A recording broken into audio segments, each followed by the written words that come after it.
ਜਿਸ ਦਿਨ ਸਾਡੀ ਝੋਲੀ ਵਿੱਚ ਭਰੋਸੇ ਦੀ ਦਾਤ ਗੁਰੂ ਨੇ ਪਾ ਦਿੱਤੀ ਤਾਂ ਸਮਝ ਲੈਣਾ ਕਿ ਗੁਰੂ ਨੇ ਬੜੀ ਵੱਡੀ ਬਖਸ਼ਿਸ਼ ਕਰ ਦਿੱਤੀ ਹੈ। ਸਿੱਖਾਂ ਦਾ ਕੇਂਦਰੀ ਅਸਥਾਨ ਹੈ ਸੱਚਖੰਡ ਸ੍ਰੀ ਹਰਿਮੰਦਰ ਸਾਹਿਬ, ਜਿੱਥੇ ਰੋਜ਼ਾਨਾ ਅਸੀਂ ਸਾਰੇ ਅਰਦਾਸ ਵਿੱਚ ਸਰਵਣ ਕਰਦੇ ਹਾਂ। ਅਰਦਾਸ ਵਿੱਚ ਸਿੱਖਾਂ ਲਈ ਰੋਜ਼ਾਨਾ ਮੰਗਿਆ ਜਾਂਦਾ ਹੈ ਸਿੱਖਾਂ ਨੂੰ ਸਿੱਖੀ ਦਾਨ, ਕੇਸ ਦਾਨ, ਰਹਿਤ ਦਾਨ, ਵਿਵੇਕ ਦਾਨ, ਵਿਸਾਹ ਦਾਨ, ਭਰੋਸਾ ਦਾਨ। ਭਰੋਸੇ ਦੀ ਦਾਤ ਬਹੁਤ ਵੱਡੀ ਹੈ। ਜਿਸ ਨੂੰ ਜ਼ਿੰਦਗੀ ਵਿੱਚ ਪ੍ਰਾਪਤ ਹੋ ਜਾਵੇ ਉਹ ਕੇਵਲ ਗੁਰੂ ਕੋਲੋਂ ਆਪਣੀ ਝੋਲੀ ਹੀ ਨਹੀਂ ਭਰਾਉਂਦਾ, ਸਗੋਂ ਗੁਰੂ ਸਾਹਿਬ ਆਪਣੀ ਮਿਹਰ ਕਰਕੇ ਉਸ ਨੂੰ ਦੂਜਿਆਂ ਦੀ ਝੋਲੀ ਭਰਨ ਵਾਲਾ ਵੀ ਬਣਾ ਦਿੰਦੇ ਹਨ। ਭਰੋਸਾ ਹੈ ਕਿ ਇੱਕ ਨਿੱਕੀ ਜਿਹੀ ਮਿਸਾਲ ਹੈ ਕਿ ਗੜਸ਼ੰਕਰ ਵਿੱਚ ਰਹਿਣ ਵਾਲਾ ਭਾਈ ਤਿਲਕਾ ਹੋਇਆ ਹੈ, ਜਿਸ ਨੂੰ ਭਰੋਸੇ ਦੀ ਦਾਤ ਪ੍ਰਾਪਤ ਸੀ। ਉੱਥੇ ਗੜਸ਼ੰਕਰ ਵਿੱਚ ਇੱਕ ਜੋਗੀ ਸ਼ਿਵਨਾਥ ਸੀ, ਜਿਸ ਨੇ ਸ਼ਿਵ ਜੀ ਦੀ ਆਰਾਧਨਾ ਕਰਕੇ ਇਹ ਵਰ ਪ੍ਰਾਪਤ ਕੀਤਾ ਸੀ ਕਿ ਜਿਹੜਾ ਵੀ ਤੇਰੇ ਦਰਸ਼ਨ ਕਰੇਗਾ ਉਸ ਨੂੰ 1 ਸਾਲ ਦਾ ਸਵਰਗ ਮਿਲੇਗਾ।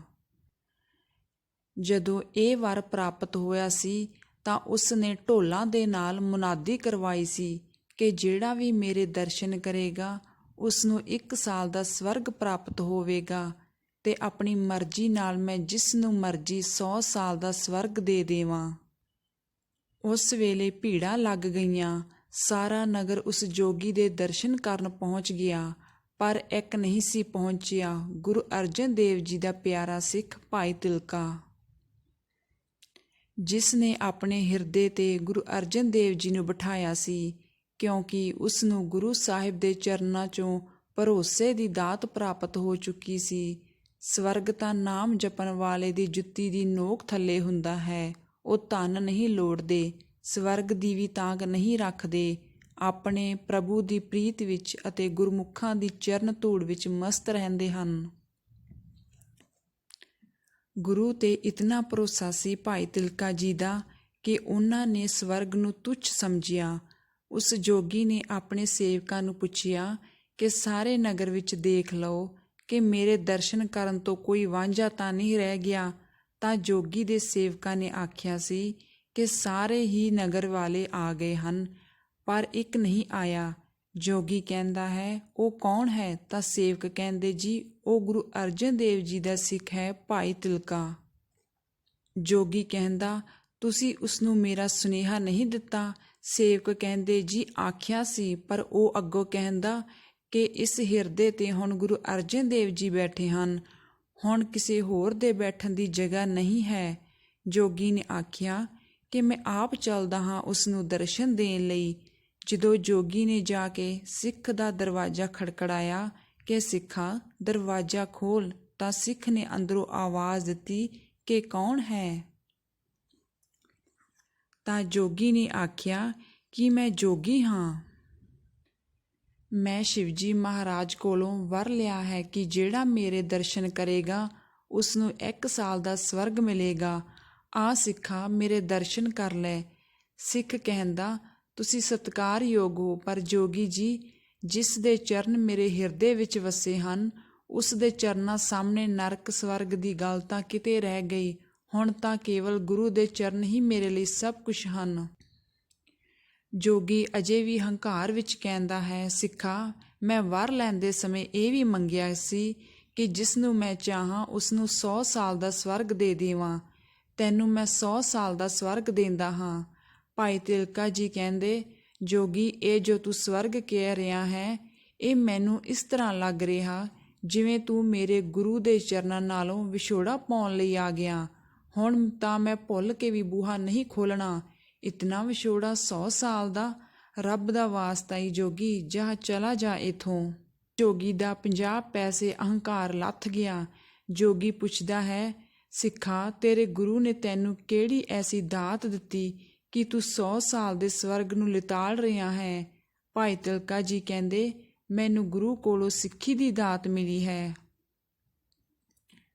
ਹੁਣ ਜੋਗੀ ਨੇ ਫਿਰ ਆਵਾਜ਼ ਦਿੱਤੀ, ਸਿੱਖਾ ਅੱਗੇ ਮੈਂ ਤੈਨੂੰ ਕਹਿੰਦਾ ਸੀ ਕਿ ਮੇਰੇ ਦਰਸ਼ਨ ਕਰ ਲੈ, ਹੁਣ ਮੇਰੇ ਕੋਲੋਂ ਨਹੀਂ ਰਿਹਾ ਜਾਂਦਾ, ਮੈਂ ਤੇਰੇ ਦਰਸ਼ਨ ਕਰਨੇ ਹਨ, ਤੂੰ ਮੈਨੂੰ ਜਲਦੀ ਬਾਹਰ ਆ ਕੇ ਦਰਸ਼ਨ ਦੇ। ਸਿੱਖ ਆਖਣ ਲੱਗਾ, ਜੋਗੀ ਇੱਕ ਸ਼ਰਤ 'ਤੇ ਮੈਂ ਬਾਹਰ ਆਵਾਂਗਾ ਕਿ ਪਹਿਲੇ ਆਪਣਾ ਵਰ ਵਾਪਸ ਲੈ। ਜੋਗੀ ਕਹਿੰਦਾ, ਮੈਂ ਵਰ ਵਾਪਸ ਲੈਂਦਾ ਹਾਂ। ਸਿੱਖ ਕਹਿੰਦਾ ਕਿ ਦਰਸ਼ਨ ਕਰਨੇ ਹਨ ਤਾਂ ਮੇਰੇ ਗੁਰੂ ਧੰਨ ਗੁਰੂ ਅਰਜਨ ਦੇਵ ਜੀ ਦੇ ਕਰ। ਮੈਂ ਤਾਂ ਉਹਨਾਂ ਦਾ ਨਿਮਾਣਾ ਜਿਹਾ ਸਿੱਖ ਹਾਂ। ਉਸ ਜੋਗੀ ਨੇ ਭਾਈ ਤਿਲਕਾ ਜੀ ਦੇ ਦਰਸ਼ਨ ਕੀਤੇ, ਜਿਨ੍ਹਾਂ ਦੇ ਚਿਹਰੇ 'ਤੇ ਨਾਮ ਦਾ ਨੂਰ ਪ੍ਰਗਟ ਹੋ ਰਿਹਾ ਸੀ। ਉਹ ਰੂਹਾਨੀਅਤ ਸੀ ਭਾਈ ਤਿਲਕਾ ਜੀ ਦੇ ਚਿਹਰੇ 'ਤੇ। ਜੋਗੀ ਨੇ ਦਰਸ਼ਨ ਕੀਤੇ, ਮਨ ਗਦ-ਗਦ ਹੋ ਗਿਆ। ਜੋਗੀ ਨੂੰ ਭਾਈ ਤਿਲਕਾ ਜੀ ਅੰਮ੍ਰਿਤਸਰ ਵਿਖੇ ਗੁਰੂ ਅਰਜਨ ਦੇਵ ਜੀ ਦੇ ਚਰਨਾਂ ਵਿੱਚ ਲੈ ਕੇ ਆਏ।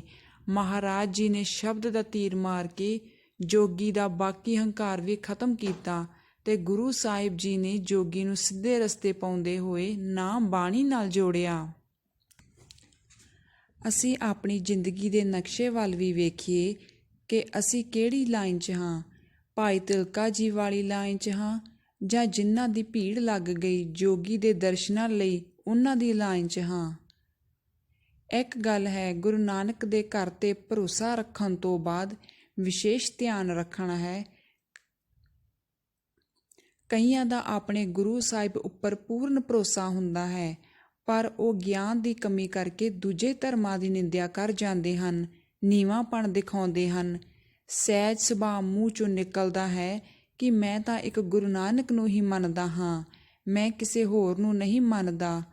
ਗੁਰਸਿੱਖੀ ਬਾਰੀਕ ਹੈ, ਕਿਉਂਕਿ ਸਿੱਖ ਧਰਮ ਵਿੱਚ ਕਿਸੇ ਧਰਮ ਦੀ ਨਿਰਾਦਰੀ ਨਹੀਂ ਕੀਤੀ ਜਾਂਦੀ। ਗੁਰੂ ਨਾਨਕ ਦੇ ਘਰ ਦੀ ਪਹਿਲੀ ਕਲਾਸ ਹੀ ਨਿਮਰਤਾ ਨਿਰਮਾਣਤਾ ਤੋਂ ਸ਼ੁਰੂ ਹੁੰਦੀ ਹੈ, ਕਿਉਂਕਿ ਗੁਰੂ ਨਾਨਕ ਸਾਹਿਬ ਜੀ ਨੇ ਕਿਸੇ ਨੂੰ ਮਾੜਾ ਕਹਿਣਾ ਨਹੀਂ ਸਿਖਾਇਆ।